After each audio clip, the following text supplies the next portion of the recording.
of the program. This, of course, is Stinchfield, the podcast.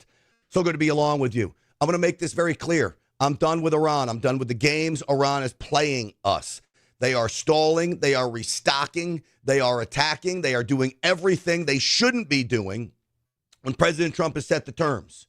You act like normal human beings and you work towards peace, or you will be destroyed. Now, the problem is we're not destroying them soon enough. And so what I would say right now as we look at everything going on, Tehran needs to fall. And when I talk about Tehran, when I talk about this regime, I mean the radical clerics that are running the regime and that are using the IRGC, the Republican National Guard, okay? The Iranian Republic, the IRGC. That's who needs to go. All right, the IRGC is the problem here. They're calling the shots. It's no bueno. And so I think the only solution is to have Israel go in and take care of business. To me, it is most certainly that simple. Folks, let me tell you about Patriot Mobile. PatriotMobile.com/Grant. PatriotMobile.com/Grant. 972-PATRIOT is the number to call. This is about a parallel economy. It's about supporting companies that believe in the same things that we do, not to mention you're going to get better service, 100% U.S.-based customer service. You choose between the three big networks, so you'll always have access to the best cell phone coverage in your area. You can't say that about the individuals like AT&T and Verizon. This is why Patriot Mobile is my only choice for cell phone service. It's the official provider of Stinchfield's Army, and I love it. PatriotMobile.com/Grant. 972-PATRIOT is the number to call. Use the promo code GRANT for 10% off. And I'll tell you what, you're going to be happy you did. PatriotMobile.com, America's only wireless Christian conservative provider. All right, with that, folks, let's get the show started. Uncensored and unapologetic. This is Stinchfield. Here's your host, Grant Stinchfield.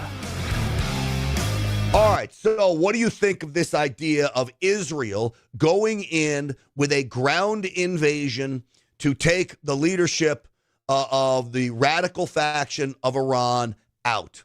The only way the people of Iran rise up is if the IRGC is destroyed. They're the ones with the guns. They're the ones that are really, I believe, calling the shots, which is why it's very difficult to negotiate. Think about what President Trump had said just on Monday. He said, tomorrow we should be meeting with Iran. He thought the meeting was going to take place. Iran didn't show for the meetings. There was a no-show.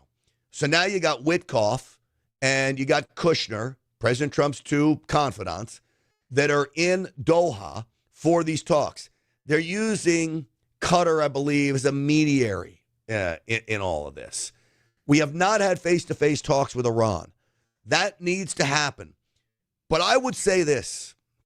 I would say I'd cut the talks off now. I would institute or reinstitute the blockade. We were winning when Iran was cut off financially.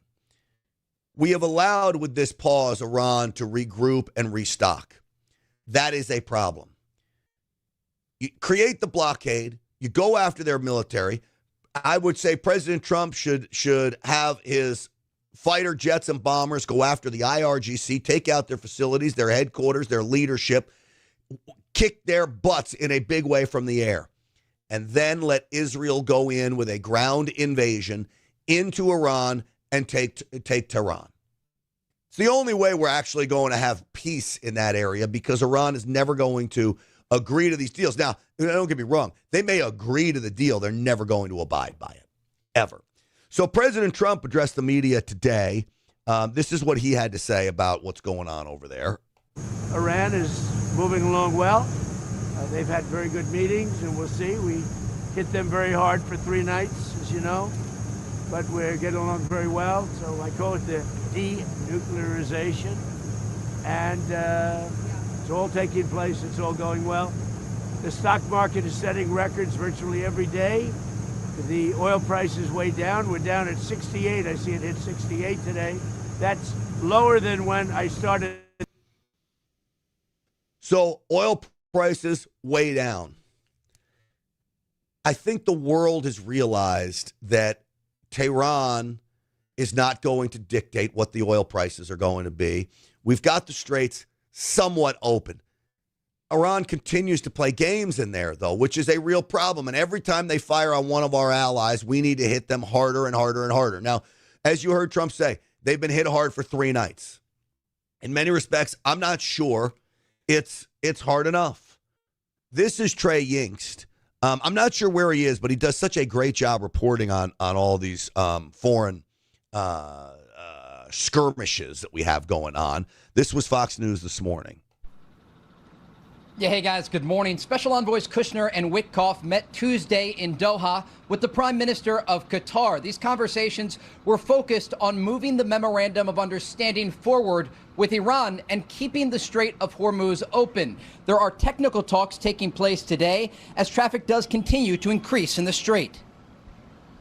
Our position has been crystal clear since this has begun. The movement in the strait should not be hindered by any logistical or security management method. We believe that the strait is a natural occurrence. It's open. The international maritime laws are very clear on this.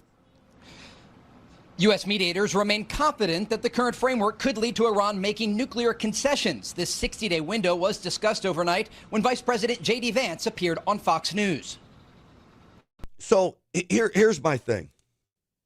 I don't understand why we're talking about making nuclear concessions. We talking about consumer nuclear facilities, meaning for power generation, or are we talking about their nuclear program for weapons? There should be no concessions. Iran cannot have a nuclear program. And in many respects, I don't even think it should have a nuclear power program. I really don't. They're not capable of it. You know they will constantly be trying to enrich this uranium. Their centrifuges, I'm told, have been destroyed. So they have no way right now to enrich the uranium. But you better believe China and Russia will be working to get them the capabilities to do that again, no matter what we agree on. The only way this changes is if Tehran falls. Now, I believe it was Gibberish Nation who is the one that came up with the idea for Israel to go in on a ground invasion. To me, it was a brilliant idea. Here's what's interesting.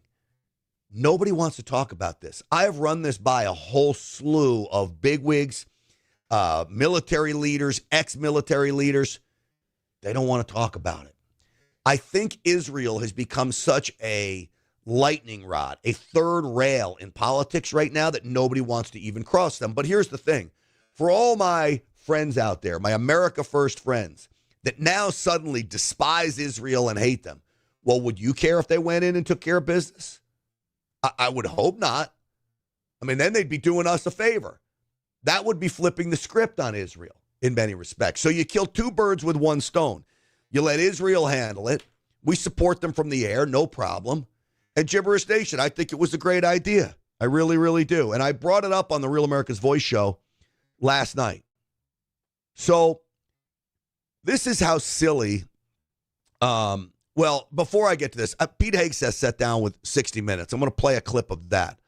But before I do that, this is Admiral Robert Harward, who was on with me on the Real America's Voice show. And this is what he talked about and how important the IRGC is to Iran's fight against the United States and why they need to be destroyed. So in this case, where we've been working with these negotiations, which have gone nowhere, and the Iranians have been manipulating it and us to meet their objectives of drawing this out, we need to flip the card again. Go back and reestablish the blockade, choke them out financially, and know until they allow all the shipping and flow through the Straits of Hormuz, they're not going to get 1 penny of oil revenue. So that's first and foremost.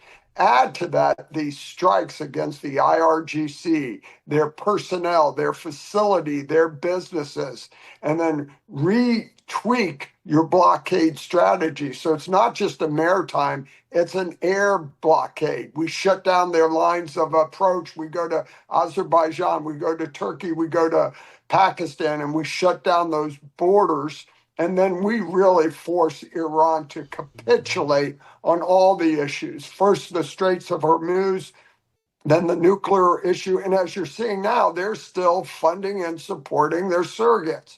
So at the end of the day, we've got to force them, not through negotiations, but sheer political and financial pressure to capitulate to meet those objectives. And that's the only way we're going to get peace and stability in the region. So I think that's pretty much what you were alluding to, but those are some of the specifics necessary to accelerate that timeline so we can do it with the speed of relevancy everyone needs.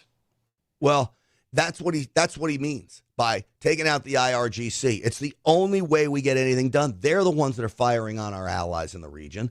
They're the ones that are running drones into these ships in the Straits of Hormuz. It's not the leaders in Tehran, in the capital. I mean, you've seen the leader of the parliament there trying to play some middle ground, but he's not calling the shots. The IRGC is calling the shots. Now, the media wants everything to look real bad, right?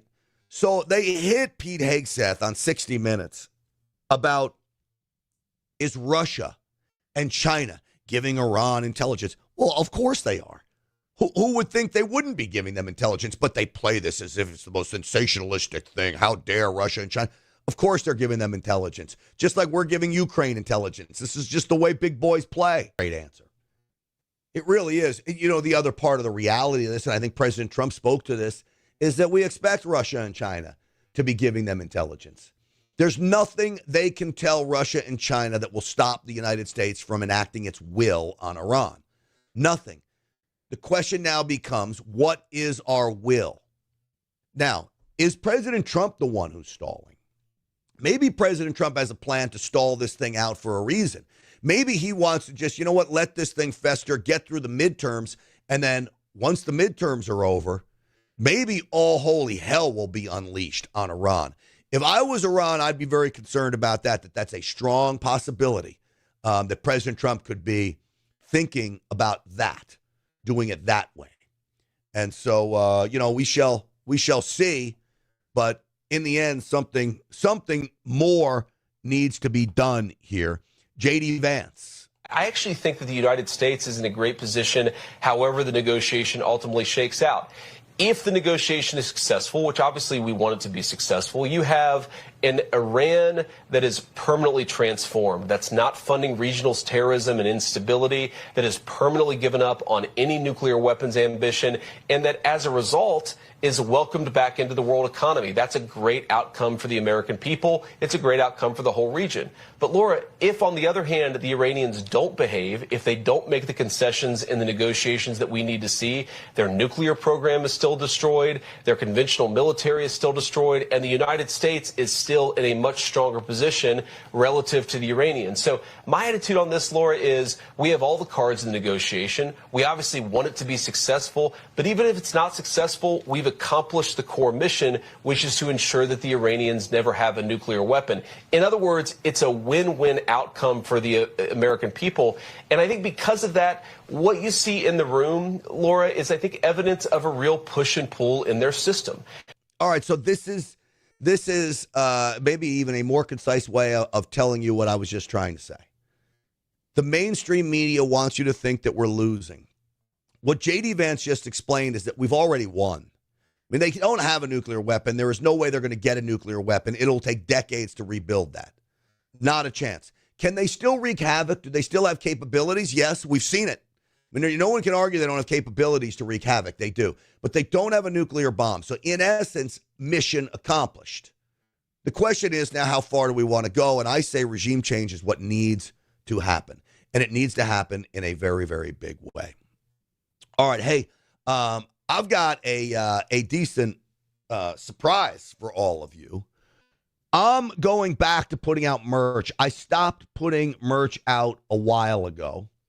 But I've got it now, especially with the 250th anniversary. I thought that I would put a shirt out there. And this is what I came up with. 1776, never surrendered. 250, 2026, never will. America 250. It's got the Stinchfield Army logo on the sleeve. So you get Stinchfield Army logo on the sleeve, And you get this great way to celebrate America's 250th birthday with George Washington right on the center. I think this shirt is cool. And so if you want it, they're up today. GrantStinchfield.com. GrantStinchfield.com. All kinds of merch up there and some cool T-shirts too. GrantStinchfield.com. GrantStinchfield.com. Go check it out and be one of the first to get on board with your Stinchfield's Army gear. I had merch a couple of years ago. I let it slide. The company that I had wasn't helping me. Now I'm working with Officer Tatum and his crew with the merch. So you know you'll be well taken care of. Again, GrantStinchfield.com. Get this commemorative 250th anniversary shirt with the Stinchfield's Army logo on the sleeve. And I think you're going to like it. I really do. That's GrantStinchfield.com, GrantStinchfield.com. Shelley says nice. And it's good stuff right there. All right. All right. So now, what else do we have going on? This birthright citizenship, man. What the hell was the Supreme Court doing? Folks, I'm going to tell you, this is the worst decision in the history of the United States. Now, you could argue Roe v. Wade was pretty damn bad. This is equally as bad. We have a real problem with birthright tourism. You know, I mean, China is applauding this. The Chinese Communist Party will continue to send their members here and their wives to have babies here to become American citizens. So, you know, this is the problem. So what did Tom Homan have to say about this? Exactly right. I mean, the first thing I saw the decision, which I don't agree with, is okay, now we step up enforcement. We step up more enforcement. Even though we're doing record amounts of enforcement now, we need to do more. And not only that, we need to, you know, really buckle down on birth tourism. We have many investigations on birth tourism, but we need to quadruple down on that. I think the way you double down on birthright tourism is you have to suspend visas for anyone that's pregnant. What's the question? You got to ask a question. Now it's the honor system. Are you pregnant? They say no. Can we test every woman coming into the United States? No. But I think you start to begin the process of testing and asking whether or not they're pregnant. Now, here's what we can track. If they have a baby in the United States, the mother needs to instantly be expelled from the United States because they lied on their form. We can track that. The other part to this is Congress needs to act. Congress needs to step in here. Now, the sad reality is I'm not sure Congress can pass a law that would satisfy the Supreme Court the way it ruled. The Supreme Court ruled that under the jurisdiction thereof, as it's written in the 14th Amendment, means that no, whether we like it or not, anybody here, whether they came here legally or not, is subject to become an American citizen if they're born on U.S. soil. That's a real problem because to me, it takes legislation out of it. Now, President Trump says we can legislate it. I trust him. I'd like to see the creative way to get around it. I'm all for it. I'll fight 100% to make that happen. But my gut feeling tells me I'm not sure it can happen. This is Homan again. How many hundreds of thousands of U.S. citizens are we going to have living in adversary countries that don't like us, don't respect us, and don't believe in, you know, in our way of life here? I mean, at any time they can come back and have an impact. Whether it's going to the voting booth or whether it's running for office, they're going to have an impact on the future of this country. It's a national security issue. It sure is. And so when you think about the national security issue that this is, Congress needs to really make sure that they are aware of just how bad this is. I'm not convinced Congress is aware of it. I mean, I know there are certain Republicans that are. The Democrats most certainly aren't. We'll prove that to you here in just a little bit. But when you think about how bad a decision this is, Democrats can't win elections unless they have birthright tourism, unless they have birthright citizenship. They can't win elections. They know it. This was critical for them. Mike Davis is a great constitutional attorney. He was on the Charlie Kirk show yesterday after this ruling was handed down. This is the most egregious, lawless violation of the American people's most crucial sovereign power, which is to decide who becomes one of us, who becomes an American citizen. Look, I'm going to be intellectually honest and say the authors of the 14th Amendment really screwed us here. If you meant subject to the jurisdiction thereof for anybody that was in the United States, then why would you put subject to the jurisdiction thereof? You're already here in the United States. Why wouldn't you just put everyone born in the United States as a citizen? But you put a caveat in as subject to the jurisdiction thereof. I believe they meant you're subject to the jurisdiction of a foreign nation. Your allegiance is to a foreign nation. But I can only argue that. I don't know that for sure. There's some writings that I can use to back that up. But the Supreme Court justices, including, look, Amy Coney Barrett is a complete disappointment. But she's not dumb. So she must have seen something. John Roberts, a complete disappointment. But he's not dumb. So he must have seen something there that led them to believe differently than I believe. And if there's ambiguity in a constitutional amendment, we have big problems. Do you know the other place that was a problem? And I'll tell you.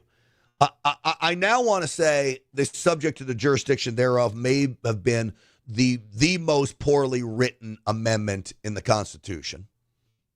But the Second Amendment was, now I thought it was first, but now I say it's the second worst written amendment in the Constitution. Now, thankfully, the Supreme Court has ruled in our favor.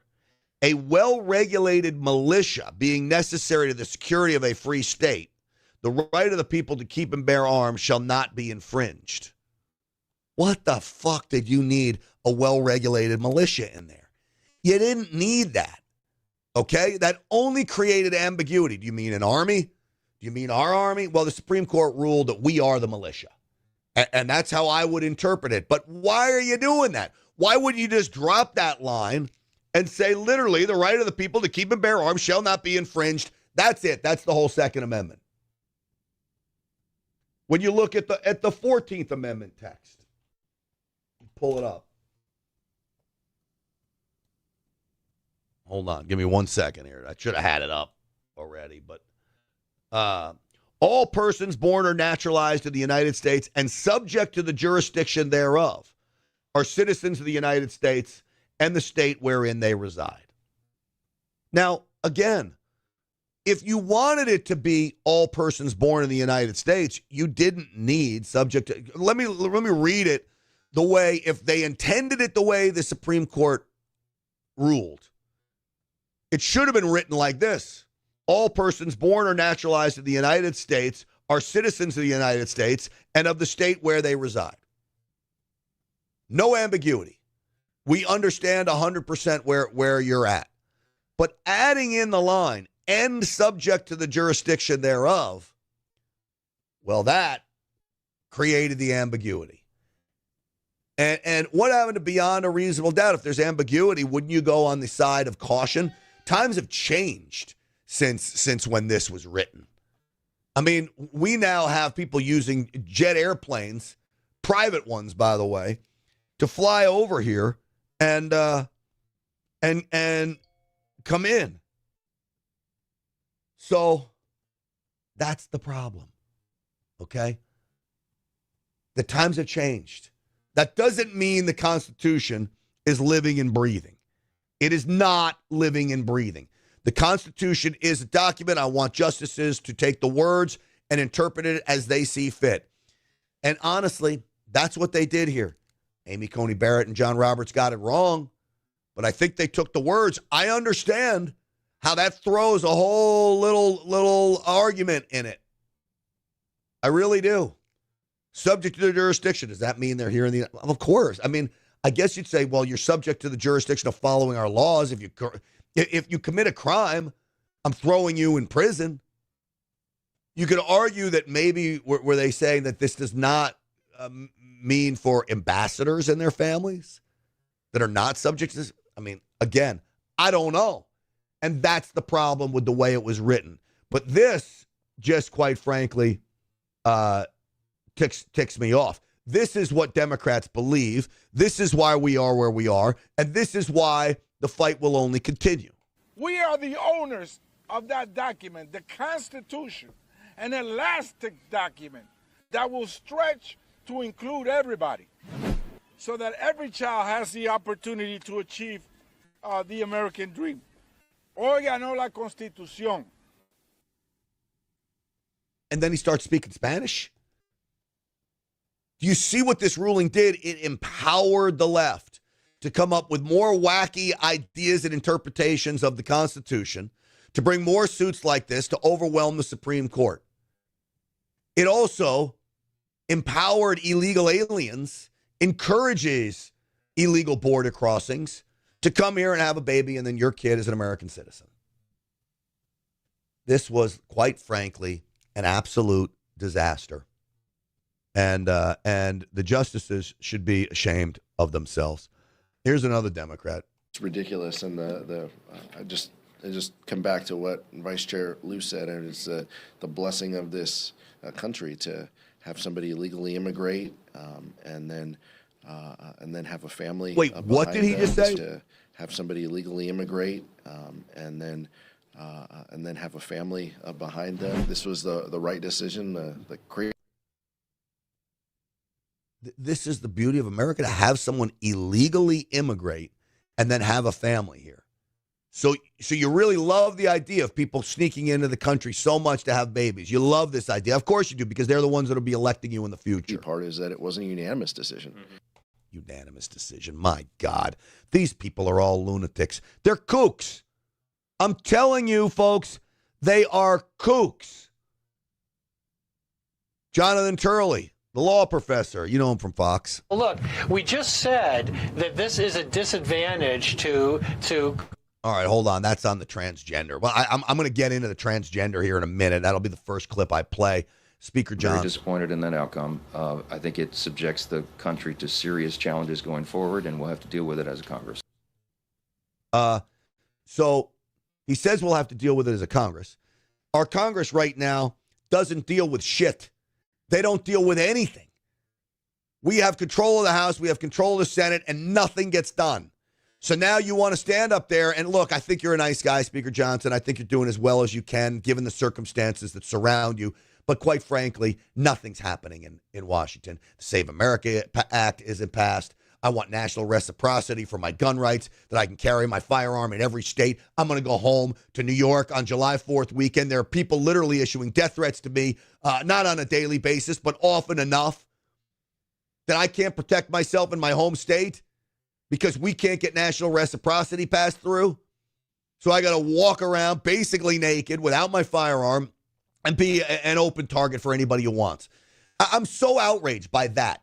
Congress doesn't seem to have any interest in taking that bill up. Certainly don't have any interest in taking the Save America Act up. Very, very important to save America. And he says, we'll take it up with Congress. He later said that day, he says, I don't think there's any legislative solution. You see the problem I have with these people? My God. All right, folks, listen. I want to tell you about the wellness company. TWC.health/grant. Use the promo code GRANT for 10% off. This is the emergency medical kit. I'm telling you, road trips, you've got to have it. There are all kinds of medications in here that will do you and your family well. There is a steroid in here, doxycycline in here. I can go through so many of these. Amoxicillin in here. That, if you got strep throat or something, you hit the amoxicillin. But there's so much stuff in here that's going to help you and your family. You don't have to go see a doctor. You don't have to get to the doc in a box, a drugstore. You got it. And then, of course, there's so many other of the supplements that have me feeling so great with so much energy, from the methylene blue, the Mars product for men to increase testosterone, the Ultimate Spike Detox, you name it. The wellness company is getting it done. TWC.health/grant. Use that promo code GRANT for 10% off. All right, let me see here. What happened to my let's see. All right.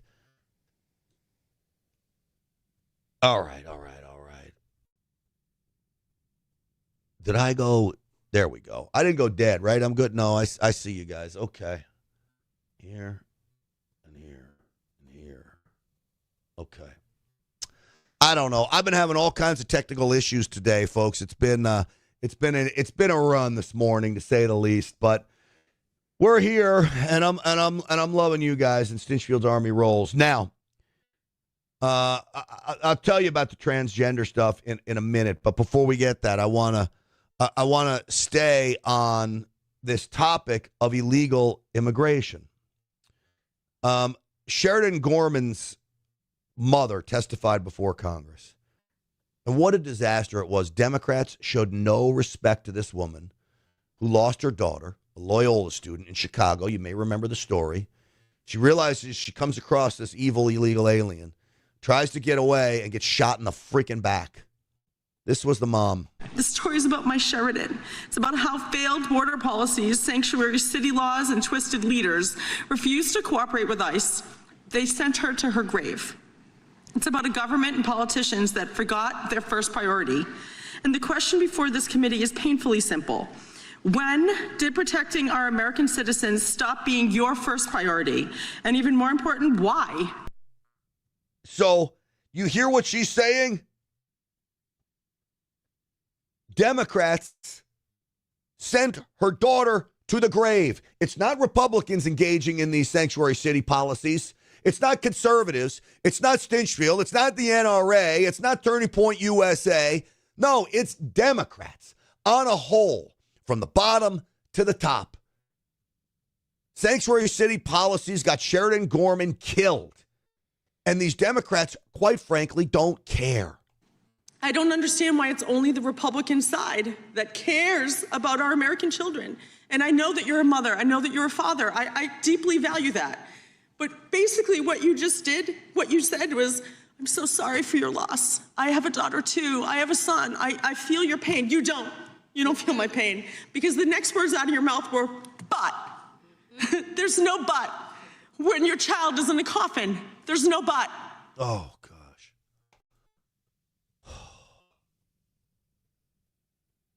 How brutal is that? She's amazing, this woman. Would you be able to get in front of Congress after losing your daughter in such an awful way?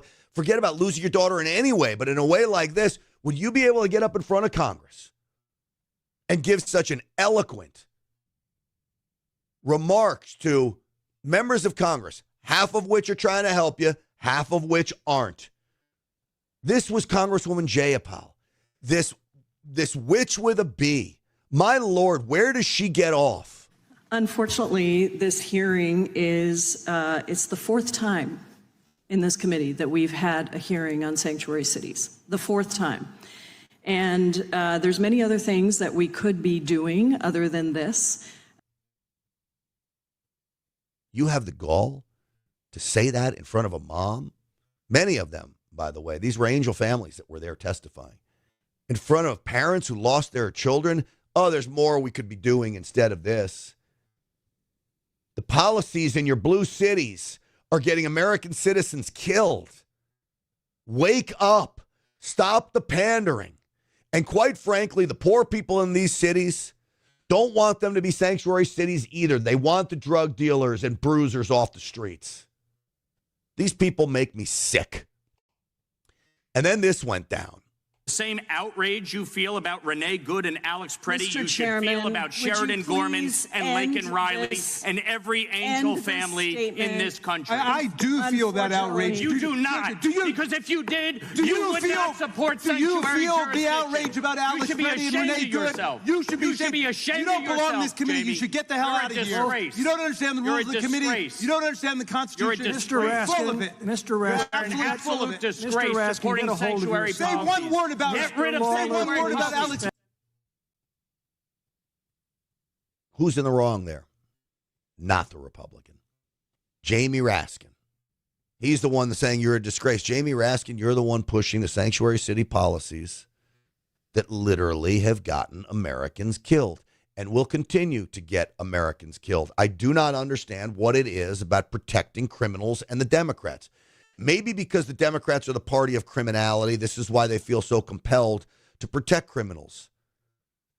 To me, it's absolutely sickening. And quite frankly, it needs to end. Will it? So not only they protect criminals, but they protect transgender lunatics. You know, I use the word kooks. That's my new word now. If you're transgender, you're a kook. You're mentally ill. I had Dr. Peter McCullough on Tuesday. Many of you were here for that. He said that people that are transgender, many of them suffer from autism. It is clearly a mental disorder, disease, whatever you want to call it, a mind disease. Thank God the Supreme Court did come back with the right decision that allows states to ban men from playing in women's sports. It doesn't outlaw the practice, unfortunately. I wish there was a way the Supreme Court could have gone further. But it allows states to ban the practice. 27 states have done just that. And then you get this from the trannies. This makes it really hard for kids to play sports. Because you don't really care about trans men. You seem to only care about trans girls, which really tells me that you're just afraid that men are going to prey upon girls. At the end of the day, we got to crucify Clarence Thomas. Got to. Crucify Clarence Thomas. Crucify him. Because he said, you know what? I look at biology. You know, I'm going to make a confession. I sound so stupid explaining to all of you the biological differences between men and women. Yet I feel compelled to do it but we already know it. I don't need to tell you there's a difference between a men and women. They're stronger, faster, and all these. I don't need to tell you. And yet what am I going to do like every other conservative host? Or you're born a male at birth, or you're born a female. We know. We've heard this all freaking before. And yet, the media is so dumb, so indoctrinated, feeling the need so much to pander to a radical agenda of the left. This Major Garrett for CBS News, what a beta male loser jerk. He's dumb, quite frankly. Look, it's not nice to use that term, but I don't know how else to explain it. The science isn't settled on whether or not you're a man or a woman. I think the science is settled, Major Garrett. Who are you pandering to here? But the court is acknowledging something that we should remind ourselves. This is an evolving debate. Right now, it is in a very definite, hesitant towards transgender rights space. I would just remind our audience, there was a time in our country in the late 1990s and early 2000s when many states, most states in our countries, constitutionally banned same-sex marriage. We are in a different place on that issue now. What does same-sex marriage have to do with men playing against women? This is about fairness, okay? It's about the safety and security of our girls, right? Because they're getting injured in a big way. You've seen the volleyball players with broken skulls. You've seen the boxers with knocked out, unconscious, nearly killed. You see swimmers who are getting beat by length after length after length. It's about fairness. If it was such a big deal, this ability for transgender people to play in the opposite sport, and it was just about letting them play, why don't we see any women who dress up as men to play in men's sports?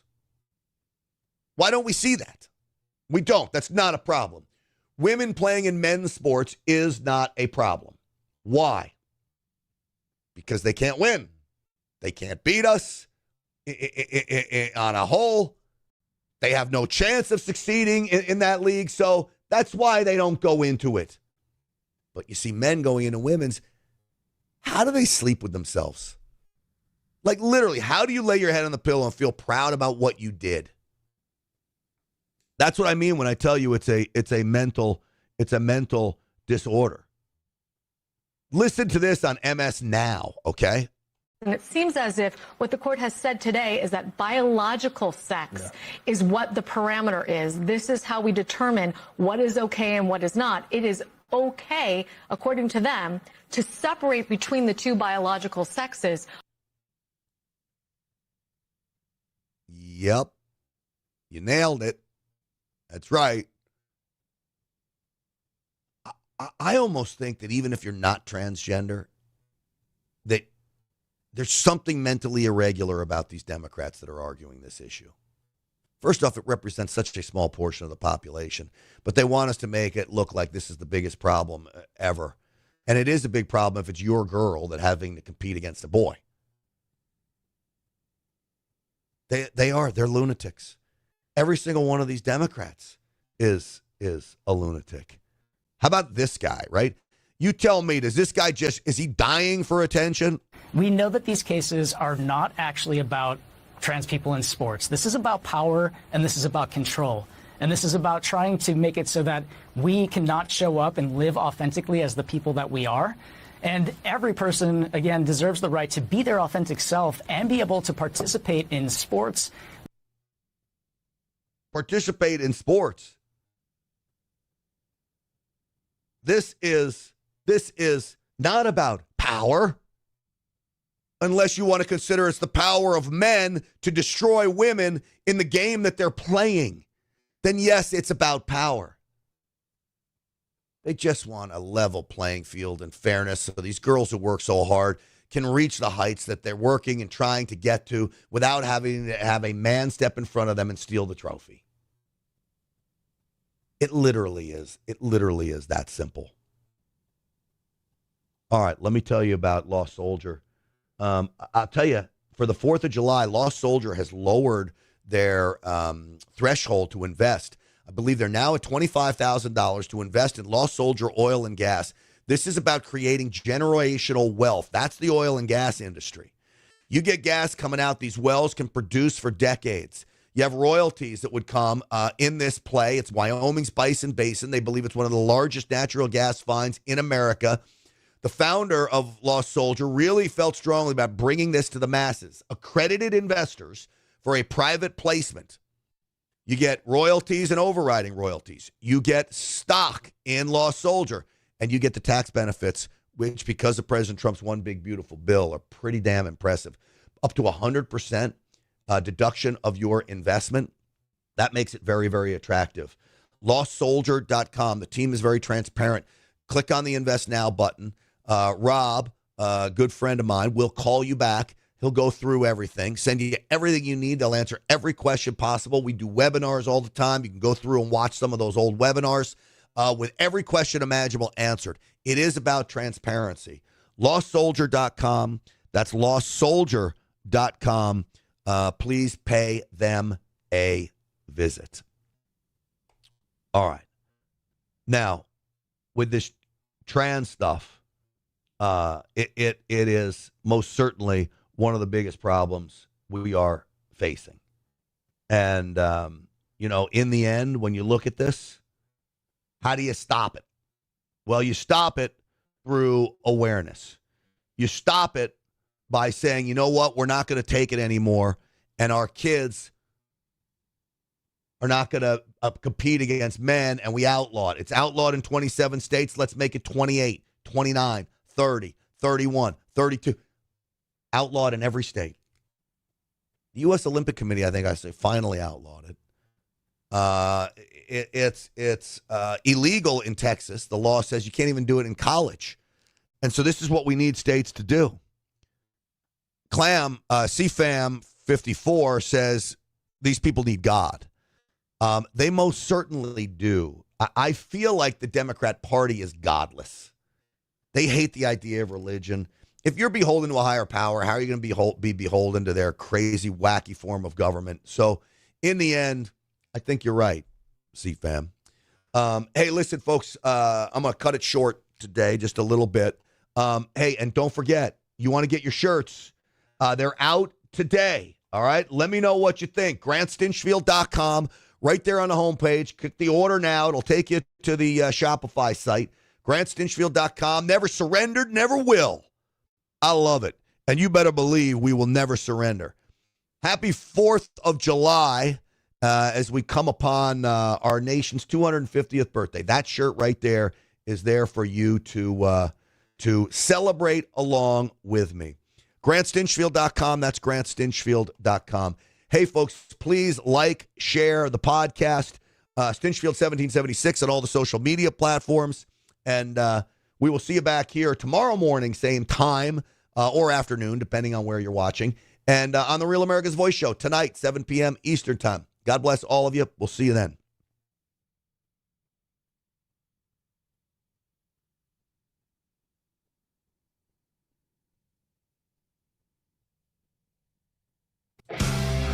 Uncensored,